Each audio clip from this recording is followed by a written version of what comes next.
After centuries of feminism, a movement spanning 4 waves with tireless work from countless activists and advocates, leaders like Sojourner Truth and Susan B. Anthony and Malala fighting for women's rights, now we have this.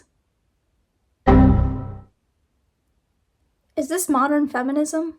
So last week, the space company Blue Origin launched an all-female crew into space for 11 minutes. On board that ship were Katy Perry, Gayle King, Carrie Ann Flynn, Lauren Sanchez, the fiance of Jeff Bezos. There were also 2 other women on board, but I'll get to them in a bit. Basically, this trip got a lot of headlines and media attention around it for being an all-female space crew. Wow. I'm not sure why they were expecting people to react positively to this whole stunt, but the entire thing came off as very cringe, especially so in a time where people have to choose between buying eggs or paying rent. Although we don't know how much the trip actually cost, an auction back in 2021 resulted in someone paying $28 million for a seat.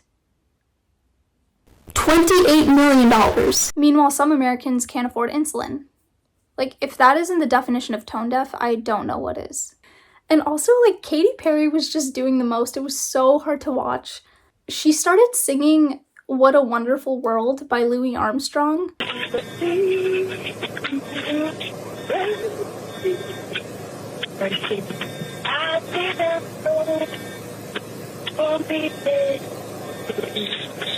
Bruh. And then she was floating around up there, holding up a flower to the camera and smiling really awkwardly. I don't know why, but this feels very Debbie Ryan core. Tell me this doesn't look like it's straight out of a 2013 Disney Channel show. And then, when they got back to Earth, she kissed the ground. Again, just a reminder, in case you forgot, the entire mission lasted 11 minutes. Whoa. That's amazing. And then she kept talking about how she felt super connected to love. Aww. That's great, Katie. Yeah, people are starving, by the way. I think I'm mainly just annoyed at how they tried to market this or label this as a step in the right direction for feminism by elevating women in STEM. But it more so just felt like a slap in the face to real women in STEM. It felt performative. Why didn't they have real female astronauts and engineers who have been training for this for years? Women who have dedicated their entire lives to pushing the needle and learning more about space. And the kicker is, real women in STEM are right now facing funding cuts and mass firings under this current administration. They have other priorities right now.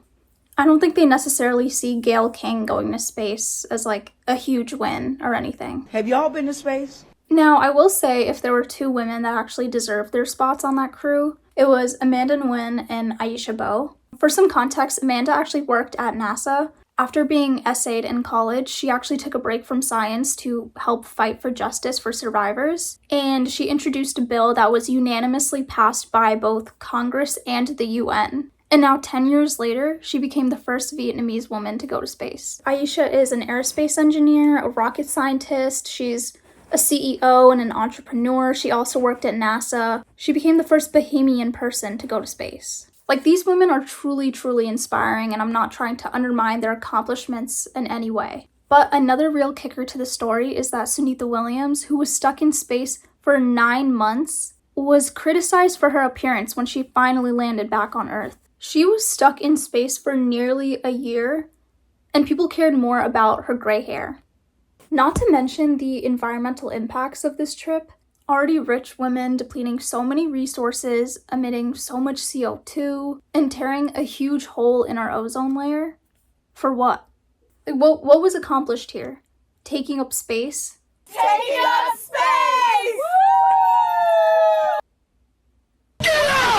But yeah. By all means, go on your little space trip. The responsibility of dealing with global warming is definitely on us regular folk and our paper straws. Rather than sending a pop star and a filmmaker and a journalist to outer space, Why can't we focus on our women here on Earth first? Like, we don't need space tourism. So, no. This mission was not a celebration of women. It was just another example of how out of touch the rich are. Okay, bye.